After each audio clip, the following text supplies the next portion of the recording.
Chapter 1926 Enhanced Interrogation. A few moments later, Sunny led Cassie out of the stronghold.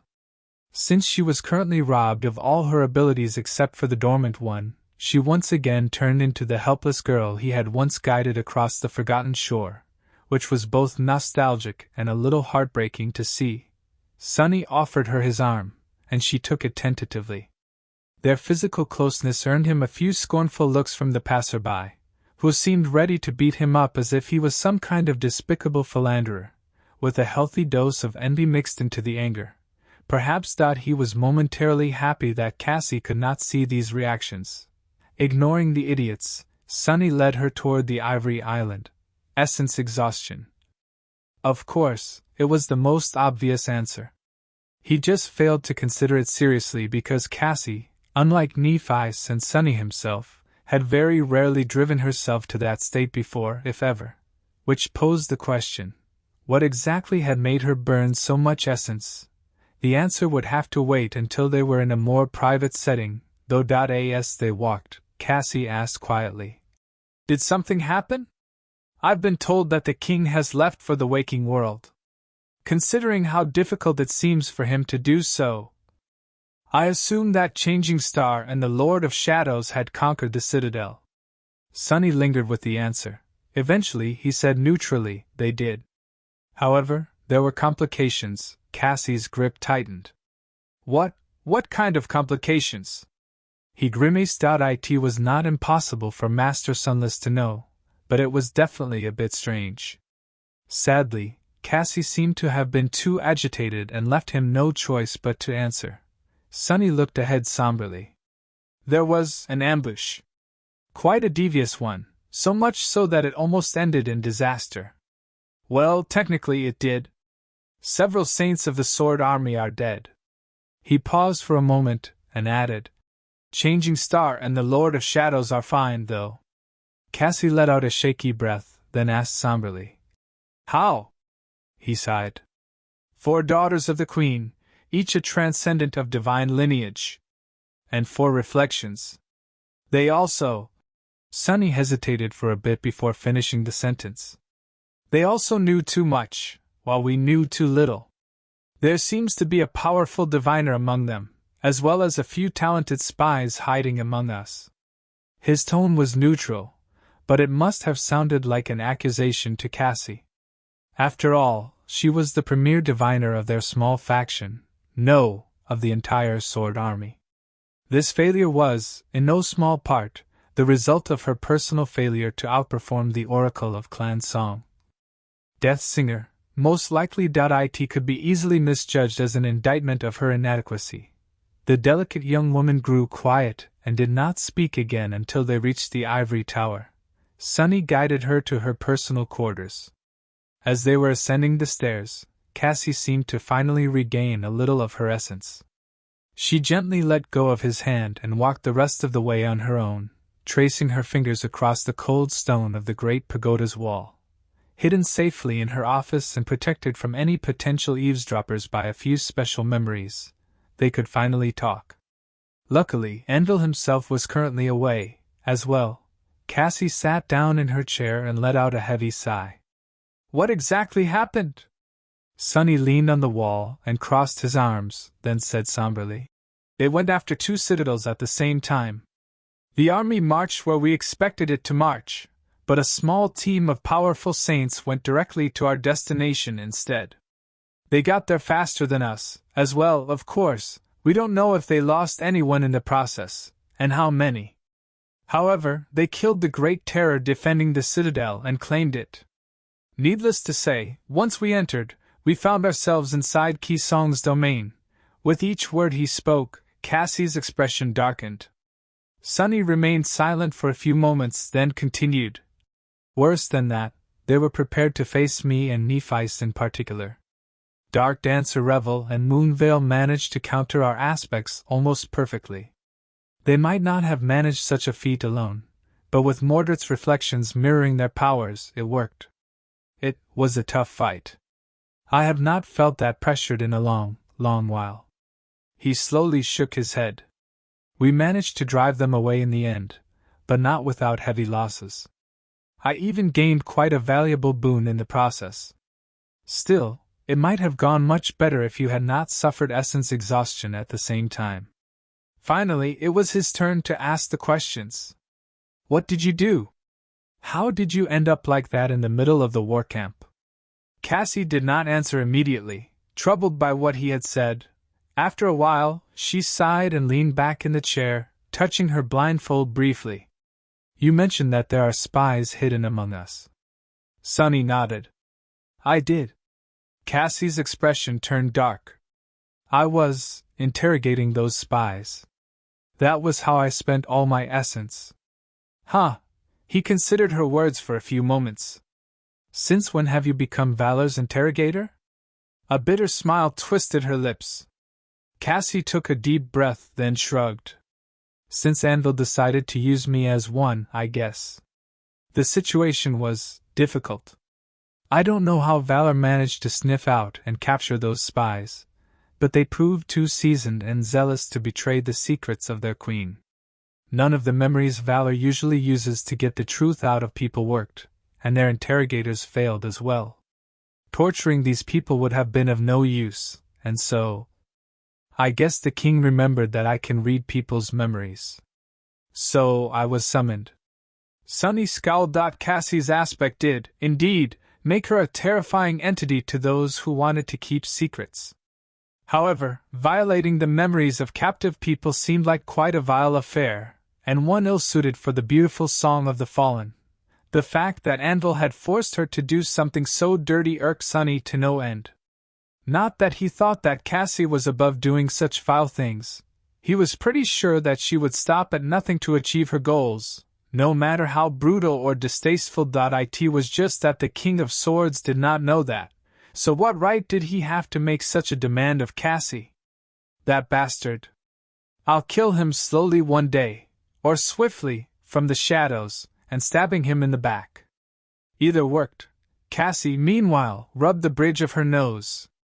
Reading someone's deep memories against their will can be an intense process for me, especially if their mental resilience is high. That was why I had to expend a lot of essence to get the answers Anvil wanted. She lingered for a few moments, and then suddenly smiled darkly. But that was not the reason why I exhausted it completely. Sunny walked over and sat on the chair across from her. Oh? Cassie nodded. No.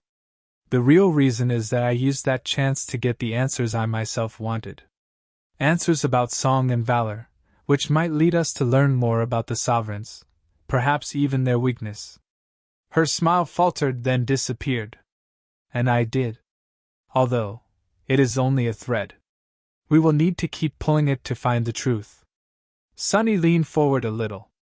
And what exactly is that thread? Cassie hesitated for a few moments, then raised a hand and pulled her blindfold off. It will be easier if I simply show you. He frowned, considering the implication of her words. You mean? She nodded. Yes. Before I took a look at your memories. Now I will share mine with you instead. If you'll accept them. Sunny blinked a couple of times, suddenly reluctant to look in her beautiful eyes. But then, he forced himself to gaze into them deeply. His lips twisted into a dark smile. Sure. Why not? In the next moment, Cassie's eyes changed. But Sunny once again failed to perceive the nature of that change, because he was suddenly pulled into a strange and stunningly vivid memory. Chapter 1927 Blind Seer. Sunny had an excellent memory, but Cassie was on an entirely different level. Her memory was simply absolute. It was incredibly vivid, detailed, and all-encompassing, as if it was impossible for her to forget something even if she wished to. He knew that it had not always been like this. Cassie's ability to remember everything with perfect clarity had slowly developed as she climbed the path of ascension, most likely reaching its current state as a result of transcendence. It was bitterly ironic, therefore, that her memory felt fragmented and shrouded in fog. Being drawn into Cassie's recollection did not mean that Sunny could read her mind. The only thoughts he could sense and hear were those that she remembered thinking, after all.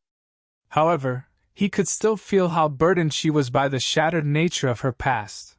Great swathes of her life were missing, and that fractured emptiness seeped into the very foundation of herself, making the whole world feel like treacherous quicksand. Nevertheless, Cassie was undeterred, confidently walking forward despite being unable to look back. Sunny, though, was far less poised. As soon as the unfamiliar recollection blossomed in his mind, a strong sense of vertigo overcame him, and he swayed. If he wasn't sitting on a chair, he would have probably lost balance entirely. Cassie's world was far too overwhelming. He suspected that she must have been dazed when reliving his own memories. After all, the way Sunny perceived the world was unique and extraordinary. Not only was his mind split between several incarnations, but he also possessed a sense that humans did not, navigating the world full of shadows. Sunny was not a stranger to complex points of view. But the way Cassie perceived the world was simply overwhelming in its staggering complexity. To start with, all her senses were incredibly sharp, many times sharper than that of over-saints, which were already far, far superior to that of mundane humans. All senses except for her sight, of course. Cassie's world was a world of darkness, and being blind was a mild shock to Sunny in and of itself. He had experienced being blinded before, but never as a permanent and inseparable part of his existence. And then, there was more. Cassie's own point of view was already disorienting enough, but it was not the only one she was living.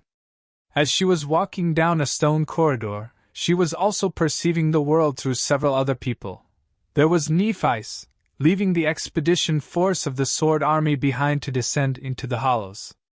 The sweltering heat of God Rave was pouring from the radiant sky, and drops of sweat were rolling down her lean, powerful body. Then, a wave of harrowing agony washed over her, burning her alive, and two beautiful white wings spread open behind her. There was Sunny himself and his world of shadows, as well. The impression of his original incarnation was sharp and clear, the other two less so. There was Jet, standing on a crumbled wall and looking up at the shattered moon, mesmerized by its broken beauty. There were Effie and Kai, and many others as well. There was a man in the depths of the government headquarters, watching in numb terror at the wall full of monitors. There was an ascended woman fighting for her life in the depths of the Scarlet Jungle, supported from both sides by her fellow Song soldiers. There was an old man standing over an incandescent crucible, pouring a torrent of essence into the molten steel. The overwhelming avalanche of sensations flooded Sunny's mind, making all the other perspectives a blur. If not for his experience of casting shadow sense across vast areas, he would have suffered a seizure there and then. As it was, he was only dazed, struggling to find his way in this kaleidoscope of varied lives. But that was not all either. The worst was yet to come. That was because Cassie's own point of view was split between 2 points in time, as if she was experiencing the present and the near future simultaneously. And that included the feedback she would receive from her marks in her future, doubling the terrifying flood of knowledge pouring into her mind. That weight of it was so heavy as to almost be unbearable. Her ability to sustain it was monstrous. It took Sunny some time to learn how to not drown in the blind seer's view of the world. Even then, he was barely staying afloat, feeling like a drunk. He limited what he paid attention to and concentrated only on Cassie's own perspective while pushing everything else into the dark corner of his mind. Cassie was walking down a long stone corridor. She was blind, and although someone's measured steps were resounding beside her, weighty and metallic, far apart, betraying the person as a tall man wearing armor, his point of view was not among those she shared. Therefore, Cassie was navigating the corridor with the help of her awakened ability, which was a disorienting and bizarre experience. Feeling a shift in the draft blowing through the corridor and knowing that a turn was drawing near, she habitually lowered a hand on the hilt of the quiet dancer. Suddenly, Sunny was enlightened why Cassie often wore her echo in a scabbard on her waist, where the habit of resting her hand on its hilt had come from, and why she was still using the temperamental rapier despite how relatively weak it was in comparison to the enemies they usually face these days. I see. Of course. Awakened shared a sort of connection with their echoes, allowing them to give the sorceress constructs mental commands. Quiet Dancer, however, turned out to be a bit of a unique echo. Of course it was, considering its unusual nature. When Cassie held its hilt, their connection deepened, and she was able to vaguely sense what the flying rapier was sensing. Of course, Quiet Dancer did not perceive the world as a being of flesh and blood would. It had no sight, no hearing, no sense of smell, and no concept of what these notions were. However, it did perceive something, which made sense, really. After all, the Echo did navigate its surroundings with fine precision when flying at great speed and fighting enemies. Sunny was not sure how, but it had a way of sensing shapes and especially motion. So, when Cassie held the Quiet Dancer, she could very vaguely discern shapes and movement. As the man walking by her side turned the corner, she seamlessly followed, managing not to bump into anything and maintained her graceful bearing. It was when the man said something that Sunny was pulled away from his fascination. Therefore, Lady Kasia, you must succeed. Sunny froze at the sound of the cold, commanding voice. A voice that tolerated no disobedience. He knew that voice, and he knew by whose side Cassie was walking, as well. She lowered her head in a bow and answered respectfully, I understand, Your Highness. It will be done. It was Anvil, the King of Swords. Pushing a heavy door open, Anvil walked into a cold, damp room and waited for Cassie to follow. Inside the room, there was the smell of blood, and the sound of rattling chains as someone moved. She could feel the prisoner's stare, but there were no words. Only silence. Cassie marked one of the guards stationed inside the cell and was finally able to see her surroundings. In front of her, an old man who had once been dignified was chained to the wall, his clothes soaked with blood. His gaze was calm and heavy. It took her a moment to recognize him as an elder from one of the legacy clans who had pledged their loyalty to valor. Nevertheless, the old man had turned out to be a spy of the Song domain. Chapter 1928 Dawn of a New Era. The old man possessed a formidable mind, which was not surprising, really. As a member of the first generation, he had endured the darkest era of humanity, facing countless dreadful ordeals and overcoming them with great tenacity and determination. The fact that he had lived to his respectable age was proof enough of just how much willpower he possessed. However, today, the old man encountered an ordeal that he would not be able to overcome. It was Cassie. Kneeling near the bloody prisoner, she pulled off her blindfold and looked him into the eyes. Of course, Cassie's had marked him already, so what she actually saw was herself. The old man smiled darkly, and finally spoke. Song of the Fallen. I've heard about you. She responded quietly, and you, Master Orim. She knew that he might attempt to commit suicide if given enough time. In fact, he would have done so already if the nature of her aspect had not been a closely guarded secret. So, there was little time to waste, especially considering that there were several other captured spies she would have to interrogate later. But this one was more valuable to Cassie, because he had lived a long life, and would know many secrets that had nothing to do with the clandestine side of the domain war. Looking into the man's eyes, Cassie activated her transcendent ability. Master Orim's formidable mental defenses crumbled easily under her tyrannical attack. After that, Sunny experienced something very strange. He was reliving Cassie's memory, who in turn was reliving the memories of the old man. If anything, it was a relief, since Master Orim was very much human. His point of view was infinitely less crushing than her own. The recent memories were the easiest to access. The fear, the pain, the despair of being caught, but below it all, an eerie sense of calm and cold determination, as if he had been prepared to meet such an end all along. Deeper than these fresh experiences were the memories of the war. The span of time was too great, and Master Orim's memory was not much different from a mundane human, many details of his recent past already erased by the passage of time. Cassie somehow sifted through the vast volume of random recollections, zeroing in on only the most important ones. She completed the royal order with relative ease, finding the details of Orum's clandestine activity.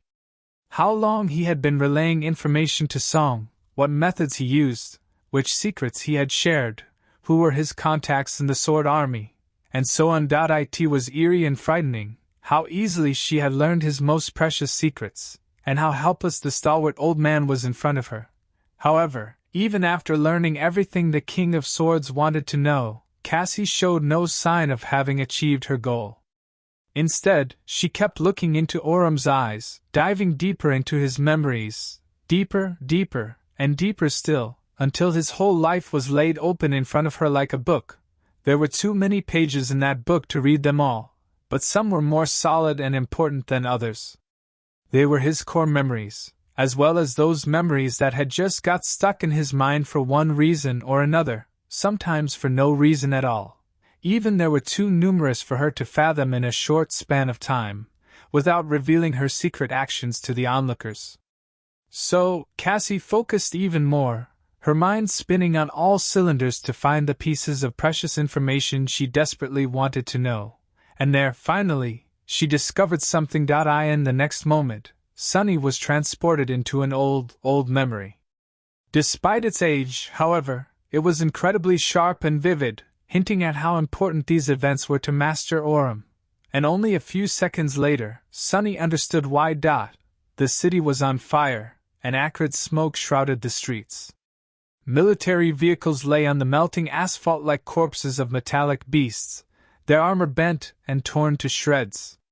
Here and there, human corpses were sprawled on the ground, as well, gruesomely mutilated and surrounded by pools of blood, and screams of terror were echoing in the smoke, drowning in the inhuman cacophony of bestial roars. Ori! Ori!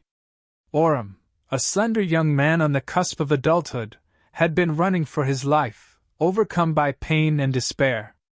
At the sound of a childish voice calling out to him, however, he stopped and turned around. His little sister, whom he had been dragging along, was sprawled on the ground a dozen meters away, having fallen a few moments ago. For a moment, cold fear flooded his mind. He had not even noticed when her hand slipped out of his. Limping back in a hurry, he picked her up from the ground and wiped tears out of her eyes. "It's all right. It's all right. Come one, with have to." At that moment, a hideous figure lunged at them from the smoke, frenzied madness burning in its terrifying eyes. It was one of the infected, or whatever these demons were. Orum froze. Luckily, his body moved even if his mind was paralyzed. It pushed his sister back and whipped an arm forward, a senseless gesture, considering how powerful and unstoppable the infected were. However, Orum had been one of these infected not too long ago. He had not turned into a monster, though. Instead, he had dreamed of a terrible place, fighting for his life in a dreadful land where gods and demons were real, and humans possessed unbelievable powers. When he awoke, he brought parts of that dream with him. As the infected was about to tear into his flesh, the asphalt beneath it suddenly parted, and then closed like stone jaws, crushing the creature's bones and trapping it. Orum fell back, trembling, and pulled a military handgun, the one he had picked up from a soldier's corpse a few minutes before, from the pocket of his torn jacket, aiming it at the infected. He disengaged the safety and repeatedly pulled the trigger. His aim was so bad that only 7 rounds out of 12 actually hit the monster despite the close distance. Out of those, 3 had ricocheted off the creature's adamantine skull, but the remaining 4 were mercifully enough to kill it. The infected slumped, and Orum shuddered when a ghostly voice resounded in his head. "Frowny face, you have slain a dormant beast, carrion beast. You have received a memory." Lowering the empty gun, Orum belatedly realized that he had forgotten to search for spare magazines on the soldier's corpse. He had no bullets left. How were they going to survive? How was anyone going to survive? All around young Orum and his sister, the world was coming to an end.